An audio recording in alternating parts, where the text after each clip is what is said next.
Este mensaje no es nada fácil, porque para mí están siendo unos días muy duros. Me costó muchísimo hasta cantar esta tarde, porque la Biblia dice que para cantar hay que estar alegre, y el que está triste tiene que ponerse a orar. Así que a mí me hubiera gustado más estar orando que cantando, por lo menos en el día de hoy. Porque como bien saben ustedes, y como me han dicho muchos amigos míos en Israel, vives en España, pero tu corazón está aquí. Yo sé positivamente que nunca más volveré a encontrar al Israel que conocí durante más de 20 años. Las cosas van a cambiar completamente en Israel, en Oriente Medio y en el mundo entero. Porque esto no ha hecho más que empezar. Nunca más volveremos a sentir y a disfrutar como disfrutábamos caminando por las calles de Israel, aunque volveremos, si Dios, esa es su voluntad, volveremos y en cuanto se abra la frontera, el primero en coger un avión e ir para allá voy a ser yo. Pero sé positivamente que el mundo espiritual ha cambiado. ¿Saben que la palabra jamás, que tantas veces se ha oído en estos días, aparece 39 veces en la Biblia? 39 veces. La primera vez que aparece el término jamás, aparece en el libro del Génesis, cuando el Señor miró a la tierra y dijo que vio al jamás. ¿Sería aquello un acto profético? ¿Sería que el Señor miró a la tierra y dice que vio, en español dice violencia, pero dice que Él miró a la tierra y vio al jamás? Y lo va repitiendo 39 veces a lo largo de diferentes libros del Antiguo Testamento. Y dice que por ver el jamás en la tierra decidió destruirla y empezar de cero. ¿Será que tantas cosas que estamos viendo es el cumplimiento de profecías que se están cumpliendo delante de nuestros ojos y algunos cristianos no se han dado cuenta? Yo no suelo perder el tiempo escuchando lo que otros dicen en internet de mí o de nuestro ministerio. Sinceramente no tengo tiempo ni deseo perder mi tiempo en esas cosas cuando me dicen, ay, por ahí hay uno que está diciendo esto, por ahí hay otro. Pero en esta semana he recibido algunos mensajes, ¿no? Y concretamente hay un muchacho que, porque se ha puesto muy de moda utilizar la predicación de un pastor y ponerte al lado, ¿no? ¿Habéis visto esto? Se ha puesto de moda, ¿no? Fíjense, miren lo que dice, ahí viene la palabra, escuchen, atentos hermanos, se ha puesto muy de moda eso, ¿no? Y este muchacho pues cogió una predicación mía, muy honesto el hombre, ¿no? Pidiendo permiso previamente, ¿verdad? Y dice, yo no estoy de acuerdo con lo que este pastor de España dice. Como si a mí me preocuparas cuál es su opinión. Sinceramente no me interesa lo más mínimo cuál es su opinión. Y una de las cosas que dice, a mí me gustaría hacerle muchas preguntas a ese pastor español. Querido, si me estás viendo en esta tarde, cuando quieras, hazme todas las preguntas que quieras. Creo que soy una de las personas más fáciles de localizar del planeta Tierra. Vivo en la isla de Tenerife, concretamente en Santa Cruz de Tenerife. Nuestra iglesia está en la calle Garcilaso de la Vega, número 13. Cuando quieras puedes venir y te respondo a todas las preguntas que quieras, no hay ningún problema. Pero no mientas cuando dices que quieres hacerme muchas preguntas y no las haces. La palabra de Dios nos enseña que los últimos tiempos van a ser tiempos muy difíciles, muy complicados. Y el mensaje de hoy me va a costar un poco compartirlo porque hay tanto material sobre lo que quiero decir. Y yo me he dado cuenta que en los últimos años ha habido como una especialidad que se ha puesto de moda y son los predicadores que predican sin espada. Es decir, los predicadores que motivan a sus audiencias, a sus congregaciones. Y claro, cuando oyes a esos hombres con ese léxico, con esas palabras, con ese carisma que tienen, la gente sale allí inflada, ¿no? Porque, claro, son mensajes que no te comprometen, son mensajes donde todo es serás y tendrás y serás. Dios está contigo, te va a bendecir, te va a abrir puertas, etcétera, etcétera, ¿no? Pero ¿cuántos mensajes han oído usted a lo largo de su vida sobre un tema que ahora les voy a preguntar si ustedes creen en eso o no? La ira de Dios. Yo solamente escuché un mensaje en toda mi vida y acabo de cumplir 62 años, desde los 16, 17 años estoy sirviendo al Señor de una manera u otra. En toda mi vida escuché a una persona que predicó un día sobre este tema tan controversial de la ira de Dios y casualmente fue en esta iglesia, en este mismo púlpito. ¿Se acuerdan ustedes de aquel muchacho peladito cubano? ¿Se acuerdan? Él predicó un día sobre la ira de Dios y fue un mensaje excelente. Y después cuando terminó le dije, no es fácil predicar de esto. No es fácil porque nadie está orando para tener a Dios de espalda a nosotros. A nadie le agrada ver tragedias y muertes y guerra. A nadie le agrada. No estamos orando para que esas cosas sucedan. Generalmente nuestras oraciones son, Señor, cuídanos, protégenos, bendícenos, ayúdanos. Pero sabemos que nuestro Dios es un Dios de amor, un Dios de misericordia, pero también se enfada. Y yo veo a Dios cuando su Hijo unigénito, el Señor Jesucristo, cargó el pecado de todos y cada uno de nosotros. El Señor Jesucristo dijo, ¿por qué me has desamparado? Dios dejando a su Hijo solo en la cruz. Porque en ese momento su Hijo era el pecado personificado de toda la humanidad. Si abandonó a su Hijo temporalmente por la situación del momento, ¿cómo no habrá momentos puntuales en la vida de las naciones y de los seres humanos en los que Dios dice, basta, estoy harto, estoy cansado? La pregunta que les quiero hacer es, ¿ustedes creen que este tema de la ira de Dios es un mito, es una fábula, es una metáfora, es algo de lo cual se habla, pero que en el fondo no es realmente así? Dios no se enfada, Dios no se enoja. Hay momentos en los que es verdad, Dios bendice, hace milagros, saca a su pueblo de la esclavitud, les da el maná, los protege de los enemigos, pero también hay un montón de versículos, cientos, miles de textos, donde Dios dijo, cuando claméis no os voy a oír, porque cuando yo llamé no me respondisteis. Y estoy harto de vuestros holocaustos y de vuestras ofrendas y de vuestras fiestas solemnes. Y por cuanto llamé y no quisisteis, vuestra casa quedará desierta. Y si te parece poco, hay un libro que contiene unas palabras que son impresionantes, son tremendamente impactantes y durísimas. Permítame que se las lea. Ahora les digo dónde voy a estar leyendo. Acuérdate, oh Señor, de lo que nos ha sucedido. Mira nuestro oprobio. Y mira nuestra herencia, cómo ha sido traspasada a extraños. Nuestra piel se ha ennegrecido como un horno a causa del hambre. Han violado a nuestras mujeres, a nuestras vírgenes las han violado y han colgado a nuestros príncipes y no respetaron a los ancianos. Se han llevado a los jóvenes y los muchachos han desfallecido. Los jóvenes dejaron de cantar. Cesó el gozo en nuestro corazón. Nuestra danza se ha convertido en luto. Cayó la corona de nuestras cabezas. Ay de nosotros, Señor, porque pecamos. Por esto se entenebrecieron nuestros ojos. Mas tú, Señor, permaneces para siempre y tu trono de generación en generación. No estoy leyendo un poema, estoy leyendo la Biblia en el capítulo 5 del libro de Lamentaciones. Es tremendo, ¿verdad? Es tremendo cuando Dios dice, basta, hasta aquí hemos llegado, se acabó. Es tremendo cuando Dios le dice a su pueblo, no voy a oír vuestras oraciones, no voy a estar presente en vuestras fiestas solemnes, no voy a oír. El cielo lo haré de bronce y vuestras oraciones no pasarán del techo. Es tremendo, ¿verdad? Cuando Dios ha permitido cosas tremendas en la historia que han afectado a millones de personas, como por ejemplo el diluvio. ¿Cuántas miles de personas habrán muerto en el diluvio, hermanos? Bueno, nadie lo puede saber con exactitud, pero yo creo que murieron miles de personas en el diluvio. Algunos dirán, bueno, millones. Bueno, está bien, millones. ¿Y quién mandó el diluvio, hermanos? ¿Quién mandó el diluvio? ¿Quién le dijo a Noé, prepárate porque yo voy a mandar un diluvio a la tierra? ¿Quién fue el que destruyó las ciudades de Sodoma y de Gomorra? Si no fue tu Dios, ¿quién fue entonces?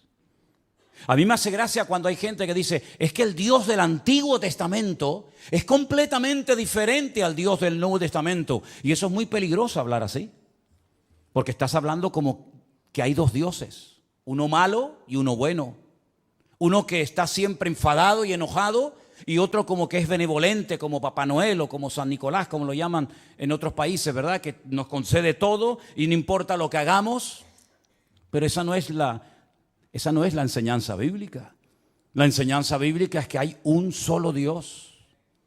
Y el del antiguo es el del nuevo, y el del nuevo es el del antiguo, y no hay otro Dios. Lo que pasa es que hay momentos en los que Dios actúa con infinita misericordia y nos sorprende, y a pesar de nuestras rebeliones y desobediencias nos cuida y nos bendice, pero dice, y lo he leído varias veces en esta semana, no lo hago por ustedes, que os quede claro, no lo hago por vosotros, sino para que mi nombre no siga siendo pisoteado y blasfemado entre vosotros. ¿Se da cuenta?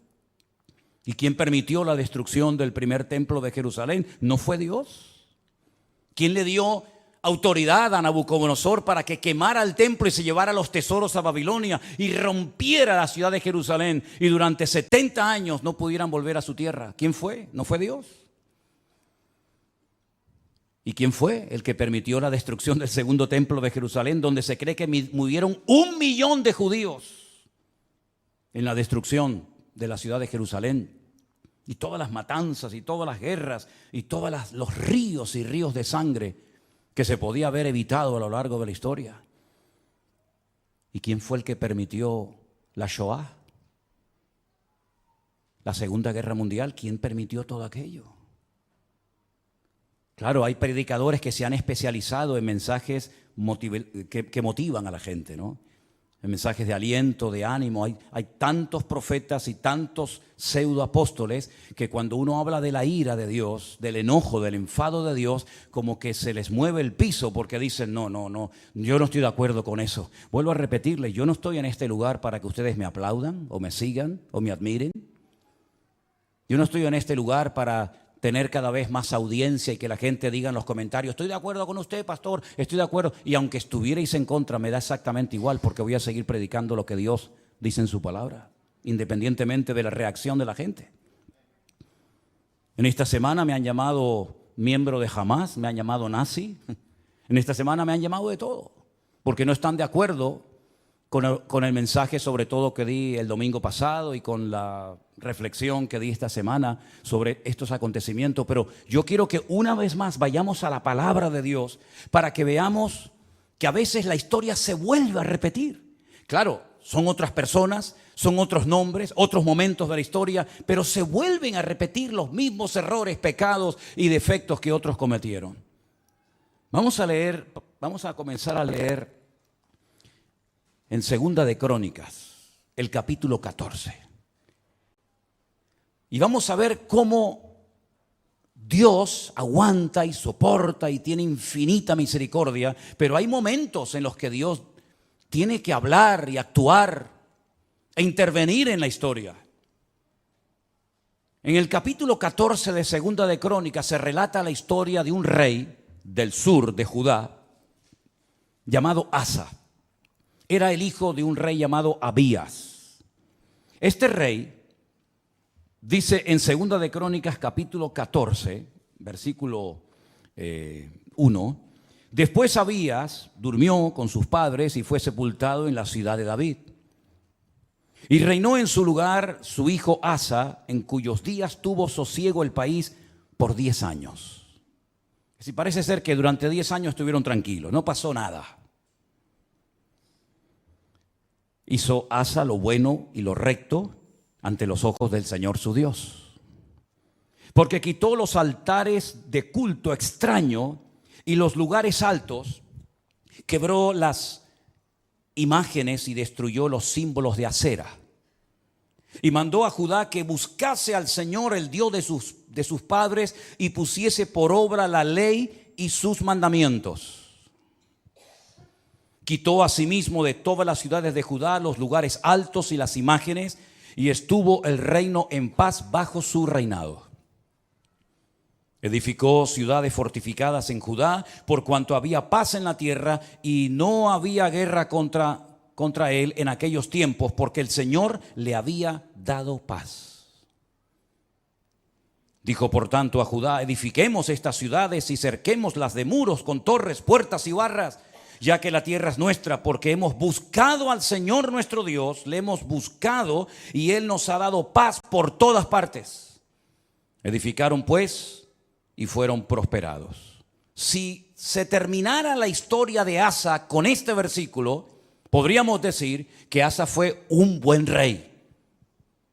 Porque dice la Biblia que hizo lo bueno ante los ojos de Dios. Pero ¿dónde se prueba la fe verdadera de un creyente? ¿En la paz, en la calma, en la quietud, en la prosperidad? No. Ahí todo, mientras todo va bien, todo el mundo funciona y todo el mundo está contento. Dice que él era bueno delante de Dios y comenzó a hacer una serie de reformas y comenzó a fortificar ciudades y comenzó a hacer obras muy interesantes, muy buenas, necesarias también, pero porque había paz, no había guerra en el país. Pero llegó el momento que las cosas cambiaron. Y tuvo también Asa ejército con escudos y lanzas. Tuvo de Judá 300,000. Es curioso, ¿no? El mismo número de reservistas que Israel ha movilizado en estos días, 300,000. Y de Benjamín 280,000, es decir, tenía 580,000 soldados entre su tribu y la tribu de Benjamín, que traían escudo y entensaban arcos, todos hombres diestros. Versículo 9. Salió contra ellos Zera, etíope, con un ejército de 1,000,000 de hombres. 1,000,000 de hombres. Y además tenían 300 carros y vino hasta Maresa. Entonces salió Asa contra él, ordenaron la batalla en el valle de Cefata junto a Maresa, y clamó Asa al Señor su Dios y dijo, escuchen la oración: oh Señor, para ti no hay diferencia alguna en dar ayuda al poderoso o al que no tiene fuerzas. Ayúdanos, Señor Dios nuestro, porque en ti, ¿qué dice?, nos apoyamos, y en tu nombre venimos contra este ejército. Casi igual que las palabras que David pronunció cuando fue a pelear contra el gigante Goliat. Tú vienes contra mí con espada y jabalina, mas yo voy contra ti en el nombre de mi Dios. Ahora Asa casi dice lo mismo. Ayúdanos, porque en tu nombre venimos contra este ejército. Oh Dios, tú eres nuestro Dios. Que no prevalezca el hombre contra nosotros. ¿Qué pasó? Que el Señor, Jehová, deshizo a los etíopes delante de Asa y delante de Judá, y huyeron los etíopes, que eran 1,000,000 de hombres armados hasta los dientes, y además 300 carros de combate. Era humanamente imposible hacer frente y vencer a este poderosísimo enemigo, porque la desproporción era enorme. Tenían 580,000 hombres, pero el enemigo viene contra ti con 1,000,000 de soldados y no vas a poder hacer frente a esta guerra. ¿Qué fue lo que hizo Asa? Orar. Señor, ayúdanos. Nos apoyamos solamente en ti. Dios le respondió sí o no. ¿Vio una contundente victoria? Sí o no. ¿Fue el enemigo derrotado? Sí o no.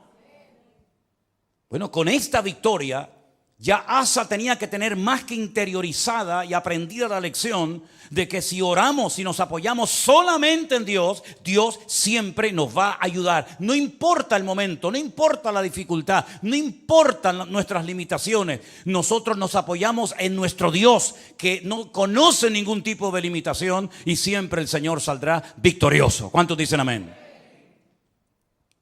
Perfecto.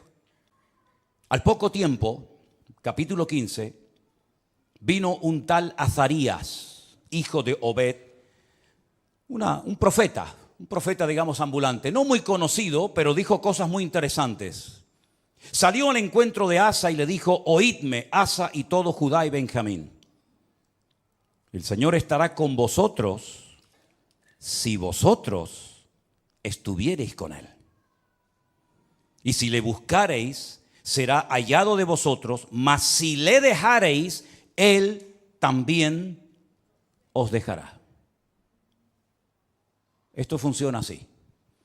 Muchos días ha estado Israel sin verdadero Dios, sin sacerdote que enseñara y sin ley. Pero cuando en su tribulación se convirtieron a Jehová, el Dios de Israel, y le buscaron, Él fue hallado de ellos.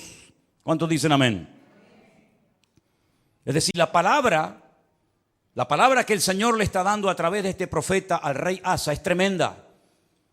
Si siguen en esta línea, si siguen apoyándose en el Señor, si siguen confiando en Él y en su palabra, si no se apartan de su ley, de sus mandamientos, el Señor estará con vosotros. Ya os lo ha demostrado clarísimamente.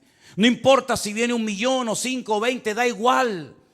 Tú mismo, rey Asa, has dicho en tu oración que tú ayudas tanto al poderoso como al que no tiene ninguna fuerza.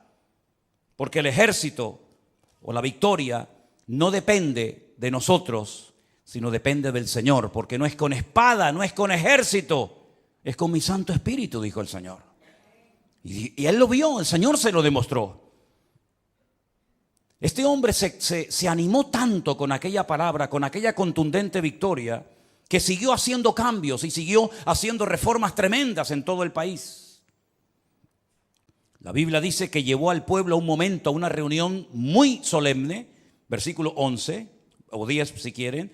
Dice que se reunieron en Jerusalén en el mes tercero del año 15º del reinado de Asa, y en aquel mismo día sacrificaron para el Señor del botín que habían traído, escuche esto, 700 bueyes y 7,000 ovejas. Aquello tenía que ser un río de sangre terrible. Sacrificar 700 bueyes y 7,000 ovejas, aquello tuvo que ser algo impresionante. Pero a él no le importaba darle todos estos sacrificios al Señor, porque él estaba contento, él estaba agradecido, porque él había visto la mano de Dios poderosa.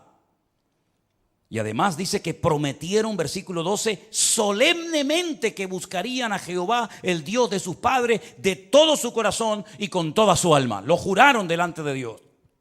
Se tomaron en serio este juramento. Y cualquiera que no buscase al Señor, el Dios de Israel, que muriera, fuera grande o pequeño, hombre o mujer. Juraron al Señor con gran voz y júbilo, al son de trompetas y bocinas. Y todos los de Judá se alegraron en este juramento, porque de todo corazón lo juraban y toda su voluntad lo buscaban, y fue hallado de ellos, porque el Señor les dio paz por todas partes. ¿Cuántos dicen amén? Va bien la historia, ¿no? Va bien, vamos bien, vamos bien. El hombre está siendo bendecido, el hombre está siendo usado, Dios está dando paz, Dios está respondiendo a su oración, el enemigo está siendo derrotado y humillado. Vamos bien, gloria a Dios, gloria a Dios. Hace una cosa muy interesante. Estaba el hombre tan entusiasmado y tan contento con su Dios que hasta a su propia madre la puso en su sitio.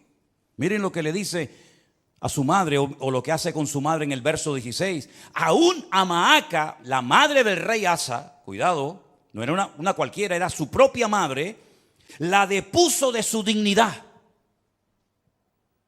porque había hecho una imagen de acera, y Asa destruyó la imagen y la desmenuzó y la quemó junto al torrente del Cedrón. A su propia madre le dijo: no voy a permitir, por muy madre que seas de mí, que tengamos entre nosotros una imagen de esta acera. La destruyó, la desmenuzó y le prendió fuego en el torrente de Cedrón. Ese torrente, ese barranco que hay entre el monte Moriah del templo y el monte de los olivos. Le prendió fuego. Y en el versículo 18 dice que trajo a la casa de Dios, al templo, todo lo que su padre había dedicado y lo que él había consagrado. Y dice: plata, oros, utensilios. Llevó un montón de cosas. La generosidad brotó en su corazón. Y dijo: voy a llevar a la casa de Dios, al templo, oro y plata y utensilios de todo tipo. Tremendo. Si terminara, repito, la historia del rey Asa con este capítulo, podríamos marcharnos a casa diciendo: gloria a Dios, por fin nos encontramos un buen rey. Porque lamentablemente no todos fueron buenos, hubieron algunos que fueron terribles. Pero este por lo menos fue bueno. Pero es que la historia continúa. La historia nos lleva al capítulo 16, donde dice que en el año 36 de su reinado, tuvo mucho tiempo como rey, subió Baasa, el rey de Israel, el que estaba en el norte. Ya el país se había dividido. Recuerden esto, hermanos. Estaba Judá al sur con la tribu de Benjamín, y las 10 tribus al norte adoptaron el nombre de Israel. Y entonces el rey de Israel, en este caso se llamaba Baasa, va contra él, fortifica la ciudad de Ramá para no dejar salir ni entrar a ninguno ¿Y qué es lo que hace Asa? Se supone que tenía que hacer exactamente lo mismo que ya había hecho y que le había dado tan buenos resultados, ¿sí o no? Orar, clamar al Señor, apoyarse en el Señor y poner en práctica el juramento que habían hecho. Nos apoyaremos en ti, confiaremos en ti. Lamentablemente no hizo eso, no lo hizo. ¿Qué es lo que hace? Sacó Asa la plata y el oro de los tesoros de la casa de Dios. Es decir, ayer los entregué al Señor, hoy los vuelvo a tomar. Ayer los consagro para uso exclusivo del templo y ahora tomo todo eso que no es mío, son parte de los tesoros de la casa de Dios, y lo que hace es que se los envió a un tal Ben-Hadad, rey de Siria, que estaba en Damasco. ¿Y este qué pinta aquí? ¿Quién es este rey de Siria, este tal Ben-Hadad? ¿Qué pinta este hombre en todo esto? Bueno, le dijo, hay alianza entre tú y yo como la hubo entre tu padre y mi padre. Y aquí yo te he enviado plata y oro para que vengas y deshagas la alianza que tienes con Baasa, el rey de Israel, a fin de que se retire de mí. Consintió Ben-Hadad con el rey Asa y envió los capitanes de su ejército contra las ciudades de Israel y conquistaron Gijón, Dan, Abel-Maín, las ciudades de aprovisionamiento de Neftalí. Y oyendo esto, Baasa cesó de edificar a Ramá y abandonó su obra. Entonces el rey Asa tomó a todo Judá y se llevaron de Ramá la piedra, la madera con la que Baasa edificaba, y con ella se edificó la ciudad de Jeba y a Mizpa. Problema solucionado. Ya está. Pero esto no fue agradable ante los ojos de Dios, porque aunque humanamente hablando se salió con la suya, le doy dinero a un rey de Siria, Ben-Hadad, para que me apoye en la guerra, para que se ponga en contra de mi enemigo. Yo le pago, yo le doy una cantidad enorme de dinero, aunque vacíe la casa de Dios, y así me quedo tranquilo. Pero es que resulta que en aquel tiempo a los profetas, y lo dicen otros textos de la Biblia, se les llamaba videntes, porque eran los que veían, los que leían las circunstancias, los que interpretaban el mundo espiritual. Por eso se les llamaba por un tiempo a los profetas videntes, porque veían más allá de lo natural. Porque lo natural, como he dicho muchas veces, es un reflejo de lo espiritual. Y ahora viene este vidente, este profeta, y le dice al rey Asa, por cuanto te has apoyado en el rey de Siria y no te apoyaste en el Señor tu Dios, por eso el ejército del rey de Siria se escapó de tus manos. Los etíopes y los libios no eran un ejército numerosísimo con carros y mucha gente de a caballo. Le recuerda el pasado, le recuerda la historia, lo que Dios hizo por él. Con todo, porque te apoyaste en Jehová, Él los entregó en tus manos. Porque los ojos del Señor contemplan toda la tierra para mostrar su poder a favor de los que tienen corazón perfecto para con Él. Y ahora le dice, locamente has hecho esto. Locamente has hecho esto. Porque de aquí en adelante habrá guerra contra ti. Has abierto una brecha, has abierto una puerta en el mundo espiritual y a partir de hoy tu vida va a cambiar radicalmente, pero para mal, no para mejor. ¿Qué hubiera hecho usted, hermano y hermana, o yo, si nos viene un profeta como este, Hanani, y nos amonesta y nos dice esta palabra? ¿Qué hubiéramos hecho? Señor, perdóname, lo siento. Así como el profeta Natán, ¿se acuerdan cuando fue a la casa del rey David y le dijo, tú eres ese hombre, tú has pecado por culpa tuya? El nombre de Dios ha sido blasfemado y pisoteado en el mundo de los gentiles. Y David dijo, Señor, perdóname, no quites de mí tu Santo Espíritu, ¿verdad? Y ten piedad de mí, etcétera, etcétera. Lo mismo tendría que haber hecho Asa, ¿sí o no? Era un hombre de Dios, conocía la palabra, había visto el poder de Dios en su vida, en su reinado. Lo lógico hubiera sido decir, perdóname, Señor, lo siento mucho, he dado un mal ejemplo al país, sacando los tesoros de la casa de Dios y dándoselos a un pagano para que me ayude, como si no tuviéramos un Dios más poderoso que el rey de Siria, Ben-Hadad. ¿No te das cuenta, querido hermano, que cada vez que te apoyas en algo o en alguien que no es Dios, el que se lleva la gloria no es Dios, sino el que en la persona en la que te has apoyado? Locamente has actuado. Tú, un hombre de Dios, no tiene que actuar de esta manera. Un pueblo que conoce a su Dios no puede caer en estos errores. ¿Qué dije el domingo pasado? Hay cosas que se hacen en este país o en el tuyo o en muchas naciones de la tierra que no es que estén bien, pero bueno, digamos que no afectan tanto al mundo espiritual. Pero Israel no puede permitirse ser como los demás. Israel no puede imitar a los demás perdiendo su identidad, apoyándose en lo que nunca tenían que haberse apoyado y olvidándose de su Dios. Porque Israel no es un país cualquiera. Israel tiene que ser un punto de referencia para todo el mundo.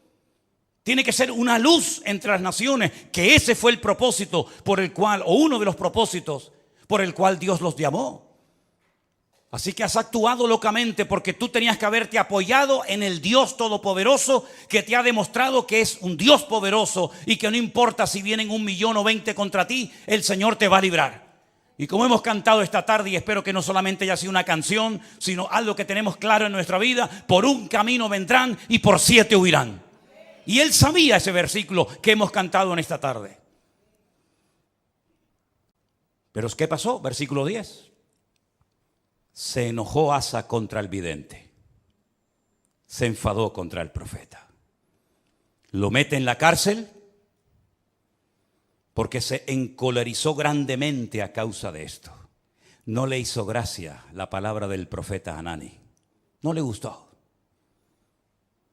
Oprimió Asa en aquel tiempo a algunos del pueblo. Mas he aquí los hechos de Asa, primeros y postreros, están escritos en el libro de los reyes de Judá y de Israel. Ahora escucha bien. En el año 39, pocos años después de su reinado, este rey enfermó gravemente de los pies. Y en su enfermedad, ¿a quién buscó? A los médicos. Como diciendo, ni en mi enfermedad me voy a humillar delante de Dios. No está mal ir a los médicos, ni mucho menos. El Señor dice en su palabra: yo envío sanidad y medicina a mi pueblo. Pero la actitud de Asa es de soberbio, es de arrogante, es decir, estoy enfermo, si clamara al Señor, Dios me podría sanar, pero no lo voy a hacer, porque no quiero saber nada de ese Dios. Y dice que en su enfermedad buscó a los médicos en vez de a Dios. Al final, murió. En el año 41 de su reinado, lo sepultaron en los sepulcros que él había hecho para sí en la ciudad de David. Lo sepultaron en un ataúd y le llenaron de perfumes y de diversas especies aromáticas preparadas por expertos perfumistas e hicieron un gran fuego en su honor. Perfumes para el muerto. Y ahí se acaba la vida y el reinado de Asa. ¿Qué les parece? ¿Qué les parece? Bueno, esto al fin y al cabo es una historia del pasado, de la cual podemos extraer ciertas y determinadas aplicaciones y lecciones para nuestra vida. Pero ¿saben qué? El hombre no aprende. El hombre no aprende. Sigue cometiendo los mismos errores, los mismos pecados, y en vez de apoyarse solamente en Dios, que los ha librado tantas veces de ser destruidos y tragados por sus enemigos, vuelven a apoyarse en ejércitos extranjeros, en la ayuda de hombres, en vez de apoyarse única y exclusivamente en su Dios. Hemos leído en esta tarde, espero que hayan prestado atención: el Señor es mi luz y mi salvación. No temeré lo que me pueda hacer el hombre. Ellos tienen una palabra que dice: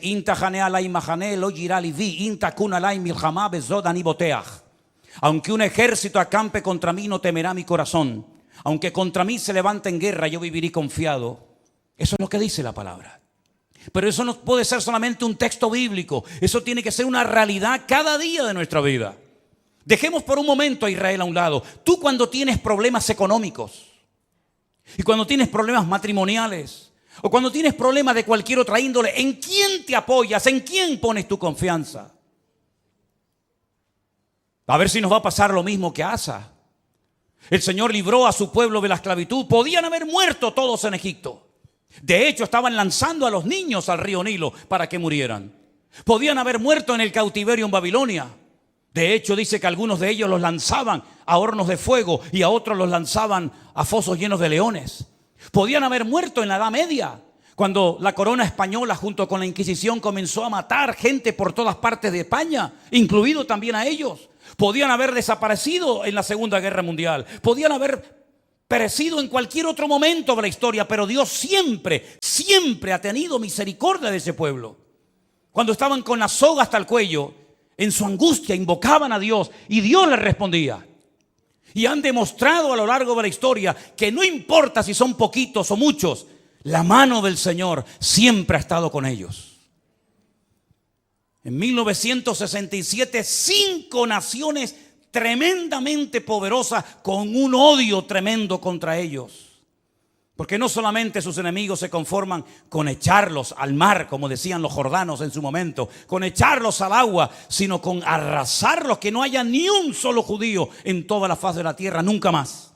Ya lo intentaron los griegos, lo intentaron los romanos, ya lo intentó mucha gente. Y en aquellos días, una semana de guerra para vencer a 5 naciones, a 5 potencias militares en 7 días. Y al 7º reposaron. Fue más que suficiente para demostrar al mundo que el Dios de Israel es el Dios todopoderoso. Porque ahora no hacen lo mismo. Porque no claman a Dios. Uno tiene que tener una lectura diferente a lo que dicen los medios de comunicación, la prensa, la radio, la televisión, porque si no caemos en el mismo error de los demás. Hablamos como los demás, opinamos como los demás. ¿Qué es lo que está pasando allí ahora mismo? ¿Qué es lo que está sucediendo espiritualmente hablando? Que de eso no te va a hablar nadie. Te va a decir que se quedaron dormidos, te va a decir que se despistaron, te va a decir que estaban de relajo, de fiesta, te van a decir 20.000 cosas, que falló el Moshá, que falló el Chimbet, que falló todo. Pero ¿quién va a dar una lectura espiritual de toda esta cuestión? Nuestra fuente de información no es Internet. Nuestra fuente de información no son los periodistas. Nuestra fuente de información es la Biblia, es la palabra de Dios. ¿Cuántos dicen amén? Vamos a ir a la Biblia a ver qué es lo que nos dice, porque hemos visto que cuando una persona se apoya en Dios, no importa si viene 1.000.000 de soldados contra ti, tú lo puedes vencer. No importa si es un gigante enorme, profesional de la guerra, se le puede vencer. No importa si la ciudad tiene doble muralla, se le puede derrotar. Pero también la palabra de Dios nos habla muy claramente que a veces hay ciertas y determinadas circunstancias que frenan la bendición de Dios. En Isaías, capítulo 24, miren qué texto tan impresionante. Isaías capítulo 24, verso del 1 en adelante. Si quieren, así lo leemos. He aquí que el Señor vacía la tierra y la desnuda, y trastorna su faz y hace esparcir a sus moradores. Sucederá así como al pueblo, también al sacerdote, como al siervo, así a su amo, como a la criada, a su ama, como al que compra, al que vende. Se está acoplando el monitor, hermano. Tienes que bajar el monitor. Hace rato se está acoplando. Al que presta, al que toma prestado, como al que da logro, así al que lo recibe. La tierra será enteramente vaciada y completamente saqueada, porque el Señor ha pronunciado esta palabra. Se destruyó, cayó la tierra, enfermó, cayó el mundo, enfermaron los altos pueblos de la tierra. Escucha bien el versículo 5. Ahí está la respuesta. Sube. La tierra se contaminó bajo sus moradores. No estamos hablando de Japón, no estamos hablando de Latinoamérica. Es el profeta Isaías hablándole al pueblo de Dios.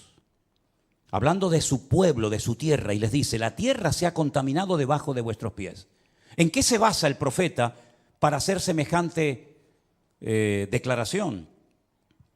Ustedes han traspasado las leyes. Número 2, han falseado el derecho y han quebrantado el pacto sempiterno. Quédense con esas 3 cosas. Falsearon el derecho, traspasaron las leyes y quebrantaron el pacto sempiterno. Aquí está la clave, mi hermano. Ahí está la respuesta que Dios da en su palabra. Por supuesto, estudié el texto en hebreo, y cuando dice leyes, dice Torot, porque está en plural. Si fuera la ley, diría Torah, pero como dice las leyes, dice Torot. las leyes de Dios las habéis traspasado, las habéis quebrantado. Falsearon el derecho, Hok es otra palabra que significa obligaciones morales, normas de convivencia, las habéis quebrantado también. No solamente lo divino, lo religioso, la Torá, los Torot, los mandamientos inspirados por el Espíritu Santo, dados a través de Moisés en el monte Sinaí, los habéis quebrantado. No solamente eso, sino que también habéis modificado las normas, habéis manipulado vuestras obligaciones y habéis permitido ciertas y determinadas cosas que van en contra de la palabra que ustedes saben como pueblo de Dios que no se deben ni se pueden hacer.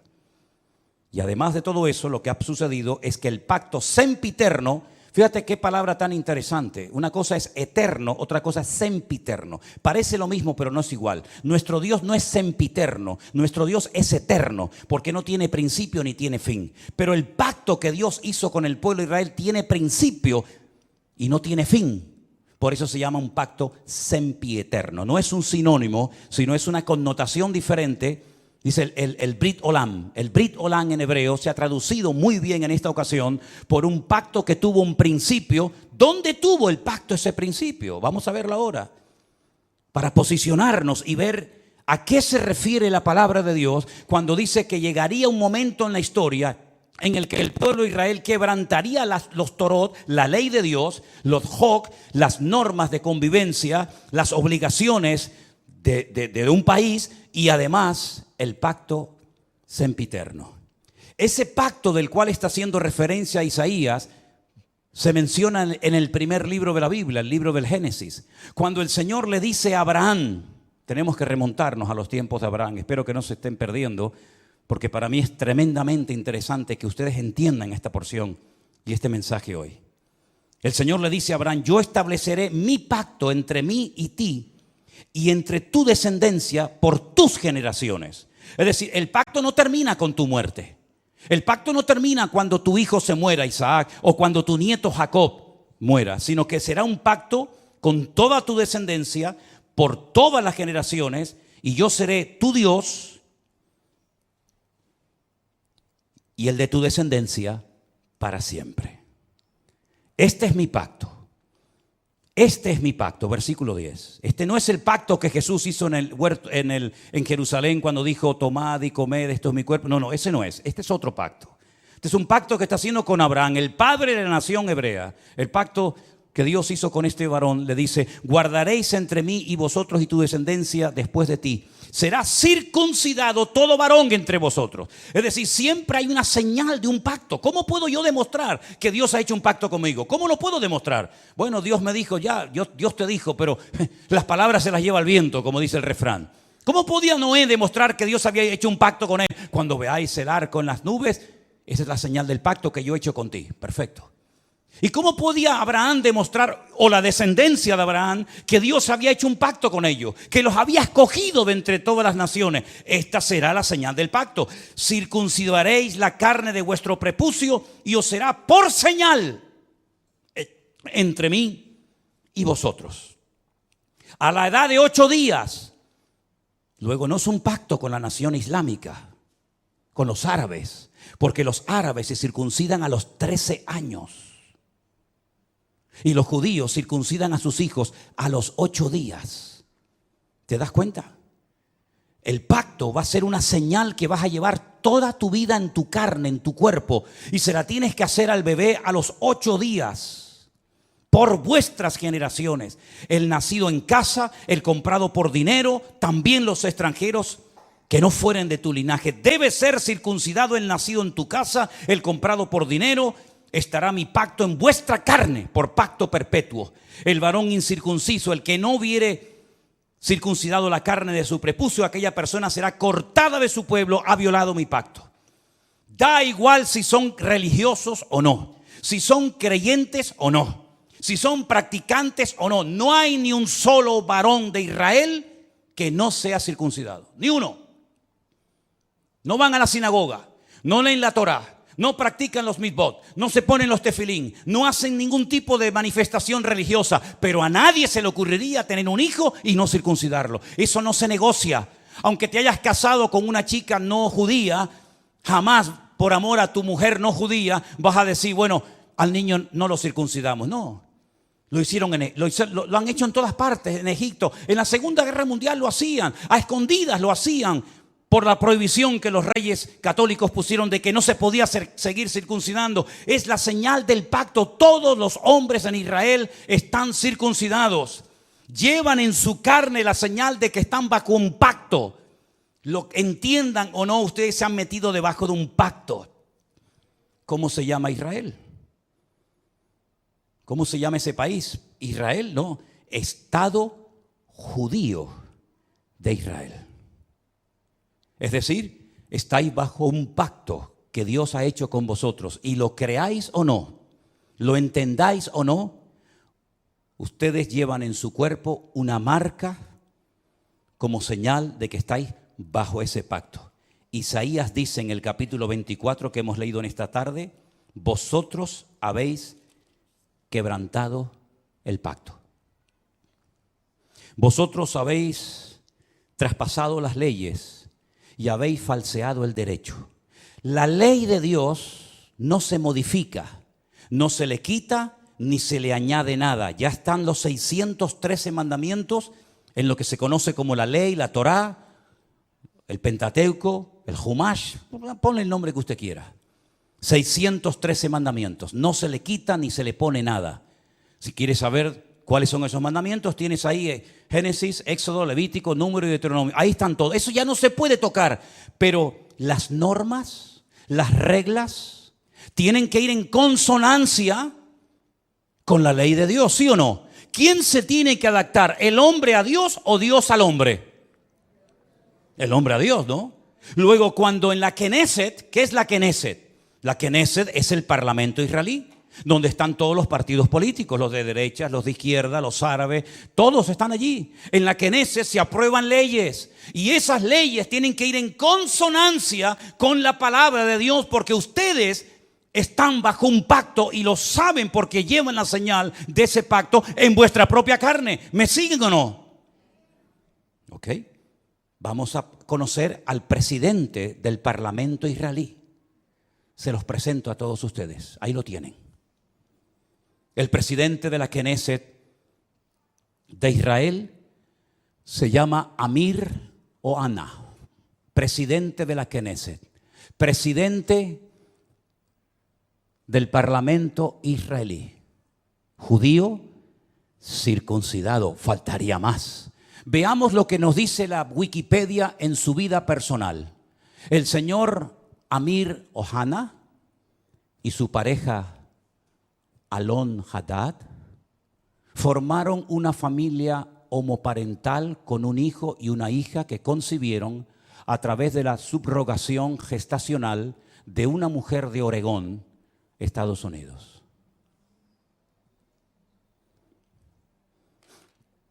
Sin comentarios. Gracias. Presidente del parlamento israelí. Vosotros habéis traspasado mis leyes, habéis pervertido el derecho y habéis quebrantado mi pacto. Alguien dijo, no es una frase mía, cuando nos distanciamos de Dios y de su palabra, ponemos nuestra vida en peligro. ¿No les parece a ustedes? Pero la palabra de Dios dice, sin santidad nadie verá al Señor. Llámese Israel, llámese sudamericano, llámese latino, llámese como se llama. Sin santidad nadie verá al Señor. No es un título, una nacionalidad, un pasaporte lo que nos salva, sino el apoyarnos única y exclusivamente en Dios y en su palabra. Pero ahora resulta que ya están tranquilos porque el tío Sam les ha dicho, yo estoy con ustedes. Antes se llamaba Ben Haddad, ¿se acuerdan? Ben Haddad. Ahora se llama señor Biden. Pero qué lástima que no haya un Ananí en Israel hoy por hoy. Porque si Juan el Bautista levantara la cabeza y entrara al parlamento israelí, bueno, ya entró en su época, ¿no? Cuando aquel rey llamado Herodes, ¿se acuerdan? ¿Se acuerdan el rey Herodes? Aquel títer, aquel monigote que ni era rey ni nada, pero lo habían nombrado los romanos, le habían dicho, tú vas a ser el rey de Israel. Qué valientes fueron los magos de Oriente, ¿se acuerdan? Cuando vienen seguramente en un viaje de días, de semanas o tal vez de meses, y llegaron a Belén, al Herodión, donde vivía el rey Herodes, y le dijeron, venimos a adorar al rey de los judíos, porque su estrella hemos visto en el oriente. Y Herodes habrá dicho, ¿el rey de los judíos soy yo? No. Tú eres un estrellado. Nosotros venimos a ver a aquel que es digno de recibir toda honra y toda gloria. Y dice que cuando llegaron, se postraron y lo adoraron, ofreciendo sus tesoros de oro, incienso y mirra. A ese rey perverso y terrible llamado Herodes, llegó un día Juan el Bautista, que algunos habrán dicho, cállate la boca, no digas nada. Te la está jugando, y le dijo, no te es lícito haberle robado la mujer a tu hermano y llevártela a tu cama y acostarte con ella. No te es lícito, adúltero. ¿Qué le costó a Juan el Bautista esa declaración? La cabeza. El rey Herodes quiere hablar contigo. Jesús dijo, decidle a esa zorra. Y me dicen a mí que yo soy duro hablando. Decidle a esa zorra. Y no fue a verlo. Y cuando aquel soberbio, arrogante romano le dice, no me hablas, llevo una hora interrogándote, te puedo librar de la mano de tus verdugos y no me contestas, no sabe que tengo autoridad para librarte. Y es entonces cuando el Señor dice, tú no tendrías nada que hacer contra mí si mi Padre no te lo permite. Aquí no se mueve ni una sola hoja de un árbol sin permiso de nuestro Dios. Y no hay nada que ocurra en las naciones de la tierra, y menos en esa tierra santa para Dios, donde Él es el dueño de la tierra, que no lo permita el Señor. ¿Se dan cuenta cómo tenemos que clamar por misericordia más que nunca, mis queridos hermanos? Con semejantes personajes, con semejante panorama, que Dios tenga misericordia de nosotros. Miren esta fotografía. Miren esta fotografía. Estamos en la ciudad de Tel Aviv. Un montón de gente. Sería muy bueno que la ampliaras. Sí, yo sé que se va a perder mucho de lo que dice, pero ahí hay una reunión de oración. Fueron a orar. Y judíos, por temor a que en otras naciones no les dejaran en público hacer una reunión de oración, viajaron expresamente en esos días de Yom Kippur a Israel, porque todos los años se hace en una plaza pública en Israel, se hace un acto de oración, de perdón. Y entonces estos judíos, algunos mayores, otros jóvenes, familias enteras, viajaron a Israel para poder participar en público en las calles de la ciudad de Tel Aviv de una reunión de oración. Y mire lo que dice en la parte de abajo. Las personas que se mudaron a Israel sintieron miedo en el único lugar donde no esperaban sentirse amenazados por su judaísmo. ¿Quién impidió esa reunión de oración? ¿Jamás? ¿Hezbollah? Los de la banderita de colores y toda la tropa que les acompaña interrumpieron una reunión de oración. ¿A quién molestaban? ¿A quién le podía hacer daño que un montón de gente allí oraran a Dios pidiendo por la nación? ¿Qué problema, qué daño puede hacer eso? En esa plaza, unos días más tarde, en esa misma plaza, ponemos la siguiente fotografía, por favor. La gente se reúne y enciende velas para recordar a las víctimas de Israel. ¿Casualidad? Díganme lo que quieran. Díganme lo que quieran. Pero en esa plaza, una semana atrás, los echaron prácticamente a patadas para que no oraran por Israel.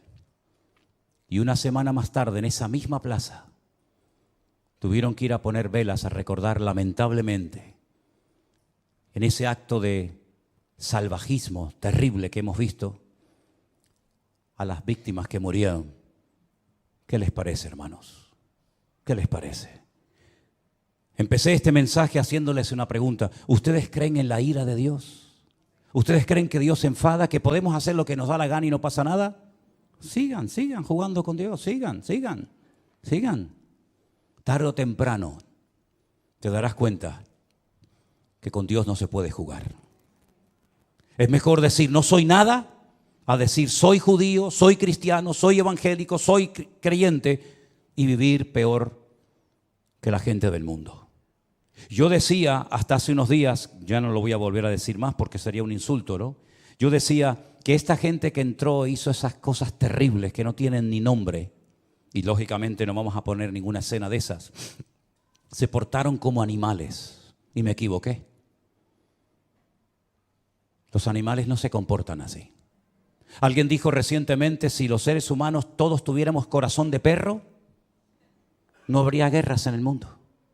Porque dicho sea de paso, la palabra perro en hebreo es kolev. Kelev. Kol, lev. Todo corazón. Kol, todo, lev, corazón. El perro se llama en hebreo todo corazón. ¿Cuánto echo de menos a mi perro? ¿Cuánto echo de menos a Trotsky? ¿Cuánto lo echo de menos? Los viajes que he hecho con él, los días que he viajado solo por ahí, durmiendo en cantidad de lugares y siempre a mi lado, siempre ahí, ¿verdad? Ustedes saben que era mi sombra. Cuando vivíamos enfrente de la iglesia, saltaba el muro, aunque tenía ya las patitas con problema y con dolor, saltaba y se metía aquí en la iglesia y aquí se quedaba quietito, ¿verdad? Si fuéramos todos los seres humanos con corazón de perro, no veríamos estas cosas terribles que hemos visto. 150 personas que no se sabe lo que va a ser de ellas, niños, en fin, no quiero ni mencionar la palabra. ¿Qué les parece, hermanos? El único que puede solucionar esto, ¿saben quién es? Dios. ¿Saben quién va a ganar la guerra esta? Dios es el que la va a ganar. Y si todo esto lleva al hombre a ponerse de rodillas y a pedir perdón, pues gloria a Dios. Porque lean ustedes esta semana Sofonías, lean ustedes Joel, lean ustedes Miqueas, lean ustedes el libro de Jeremías, lean ustedes, hermano, el libro de Lamentaciones y os vais a dar cuenta cuántas muertes, cuántas guerras se podían haber evitado si el pueblo hubiera puesto su apoyo y su confianza solamente en Dios. Y no he mencionado lo peor. Lo voy a mencionar así de pasadas, pero no nos olvidemos que un papa pidió perdón, ya tarde, pero bueno, por lo menos pidió perdón por la Inquisición. Un rey español pidió perdón por haber expulsado al pueblo de Israel de España, robándoles todas sus posesiones y mandándolos con lo puesto. Alemania pidió perdón hace años por lo que había hecho, y mira qué país tan bendecido y tan próspero es Alemania, ¿eh? Pero el pueblo de Israel, que yo sepa, pueblo que amo, y si pudiera ir allí ahora mismo iría, nunca pidió perdón por haber matado a mi amado Señor San Jesucristo. Nunca lo hizo. Es más, su nombre es blasfemado cada día. Entonces, queridos hermanos, ¿tiene o no tiene Dios misericordia de nosotros y de su pueblo Israel? Por lo tanto, mis queridos hermanos, o espabilamos y doblamos nuestras cabezas, o los próximos seremos nosotros. ¿Se acuerdan lo que me dijo aquel rabino en aquel muro aquel día? Ahora es Ucrania, pasado mañana será Israel, después seréis vosotros. ¿A dónde van a ir esos miles y miles de refugiados? Jordania no ha abierto sus fronteras diciéndole, vengan, tenemos un país enorme, grandísimo, de miles y miles de kilómetros. Vengan aquí. Al fin y al cabo, los palestinos, ¿de dónde eran? Eran jordanos. Los viejos que viven en Israel, ¿qué pañuelos se ponen en la cabeza? ¿Con qué se ponen en la cabeza? ¿De qué color es? ¿De qué color es? ¿Blanco y negro? No. Blanco y rojo. El pañuelo de Jordania. Miren la bandera de Jordania, miren la bandera palestina. Son iguales, simplemente que han puesto ahí una estrella. Pero Jordania no ha dicho, vengan para acá, les recibimos. Arabia Saudita no los ha invitado a venir. Los iraníes, que tanto los aman y los apoyan.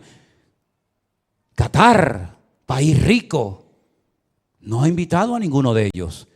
Todos los quieren, pero lejos. ¿A dónde van a venir todas esas personas? ¿A dónde vinieron los sirios cuando fue la guerra en Siria?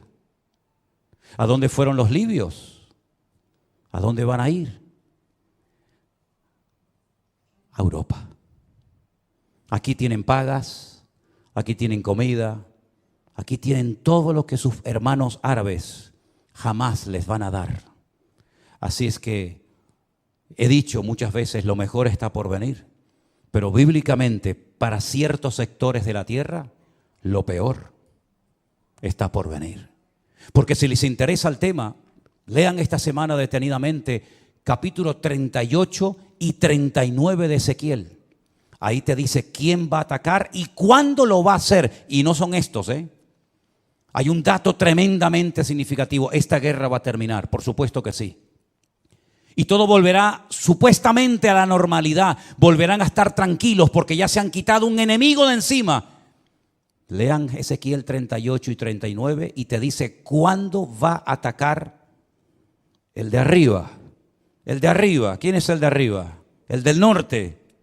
El oso.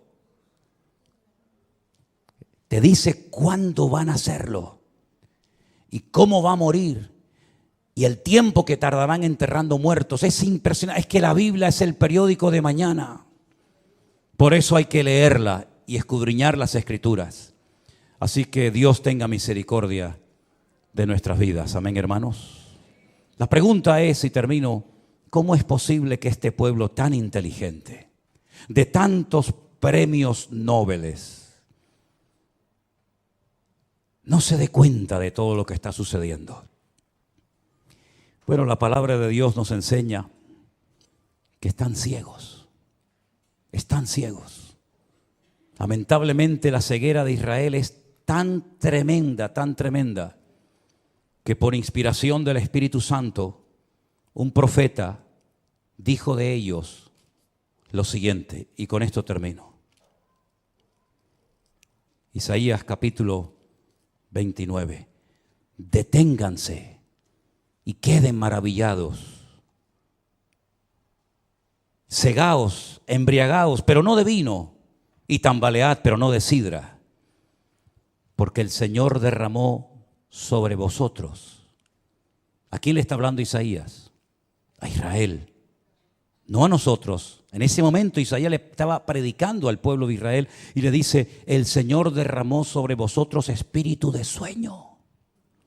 Cerró los ojos de vuestros profetas. No hay profetas en Israel. No hay profetas. Ellos dicen que los únicos que pueden tener Ruach HaKodesh, es decir, al Espíritu Santo, son los profetas. Y como no hay profetas, el Espíritu Santo no está en Israel. Lo dicen ellos.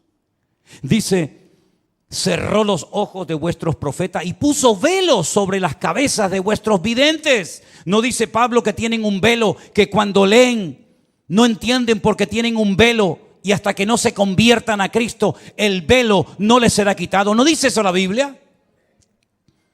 Toda visión os será como palabra de libro sellado, el cual si dijeren al que sabe leer y le dijeren, lee ahora esto, él dirá, no puedo porque está sellado. Y si le dijere, si se le diere el libro al que no sabe leer, diciéndole, lee ahora esto, dice, no sé leer. Dice el Señor, escuchen bien esto. Esto es una sentencia tremenda. Este pueblo se acerca a mí con su boca y con sus labios me honra, pero su corazón está lejos de mí. No te enfades conmigo, querido. Pelea con Isaías. Yo no escribí esto. Con su boca me honran, con sus labios pero su corazón está lejos de mí, porque su temor de mí no es más que un mandamiento de hombres que les ha sido enseñado. Por tanto, he aquí que nuevamente excitaré yo la admiración de este pueblo con un prodigio grande y espantoso. Perecerá la sabiduría de sus sabios, se desvanecerá la inteligencia de sus entendidos. Ay de los que se esconden de Dios, encubriendo el consejo, sus obras están en tinieblas y dicen: ¿quién nos ve? ¿Quién nos conoce? Vuestra perversidad ciertamente será reputada como el barro del alfarero. ¿Acaso la obra dirá de su hacedor: no me hizo? ¿Dirá la vasija de aquel que le ha formado: no entendió? Hermanos queridos, necesitamos orar más que nunca para que Dios tenga misericordia de ese pueblo, de sus dirigentes, como de todos y cada uno de nosotros. Y Dios volverá, claro que sí, otra vez a tener misericordia de su pueblo. Y otra vez llenará su boca de risa. Y otra vez dirán entre las naciones: grandes cosas ha hecho el Señor con estos. Pero ya es tiempo de que despertemos y nos demos cuenta de que hay cosas que se pueden evitar en la vida si obedecemos a Dios. ¿Por qué aprender a base de lágrimas? ¿Por qué aprender a base de humillaciones? ¿Por qué aprender a base de palos? Si el Señor nos ha dejado en su palabra las instrucciones concretas y específicas para no sufrir innecesariamente, para no morir antes de tiempo, para no tener que hacer el ridículo, porque el Señor creó a ese pueblo para que fueran siempre cabeza y nunca cola, para que estuvieran siempre arriba y nunca debajo. Eso fue lo primero una de las cosas que más me impactó cuando yo fui a Israel, sobre todo al Kotel HaMaraví, al Muro de los Lamentos. Yo llegué al Muro de los Lamentos, una plaza enorme, y hay una pared, como ustedes saben, grandísima. Y allí están los judíos orando 24 horas al día, siempre orando, con sus movimientos, con su Torah, con sus salmos y con sus historias. Y cuando levantas la cabeza dice: ¿y ahí arriba? ¿Quiénes están ahí arriba orando? Esas mezquitas que están ahí arriba, aquella de Al-Aqsa, el domo de la roca donde Abraham subió a sacrificar a Isaac. ¿Quiénes están ahí arriba? No, arriba están los árabes. ¿Arriba? Sí, están arriba. ¿Y abajo? ¿No os dais cuenta que hasta en lo natural el Señor nos habla y nos dice: es que yo no diseñé a mi pueblo para que estuvieran abajo. Yo diseñé a mi pueblo para que estuvieran arriba y fueran cabeza y no cola. Pero eso no sucede por tener un pasaporte azul con la menorá y decir: soy del Estado de Israel. Eso sucede cuando circuncidas tu corazón y te conviertes de corazón al Señor que te amó eternamente y te lleva esculpida en las palmas de sus manos. Cerramos nuestros ojos en esta noche. Mediten en esto. Reflexionen en estas palabras. También a nosotros el Señor nos llama al arrepentimiento, a una conversión genuina. Claro que sí, no estamos exentos. Si esto se hace con las ramas naturales, ¿qué no se hará con las ramas que hemos sido injertados en el olivo verdadero? Por lo tanto, mis queridos hermanos, aprendamos la lección. Dios viene a buscar un pueblo sin mancha y sin arrugas. Que Dios se apiade de nuestras vidas. Repasemos todas estas lecturas, estos textos bíblicos. Y por encima de todo esto está nuestro amor al pueblo de Dios, el remanente verdadero que habita en Israel. Nuestros hermanos en Cristo que alaban y honran al Señor como nosotros. Los que se guardan del pecado, de las contaminaciones de la carne, los que van contra corriente, aunque sean criticados, aunque sean perseguidos, aunque sean objeto de burla, pero allí están. No han doblado sus rodillas, como le dice el Señor al profeta Elías. Hay 7,000 varones que no han doblado sus rodillas ante Baal. Y en Israel hay muchos hermanos, pastores, congregaciones, siervos de Dios, que no han doblado sus rodillas ante Baal, ni ante nadie, sino que se apoyan única y exclusivamente en el Señor Dios Todopoderoso. Aleluya. Recibe nuestras vidas en esta tarde como olor fragante, como ofrenda derramada delante.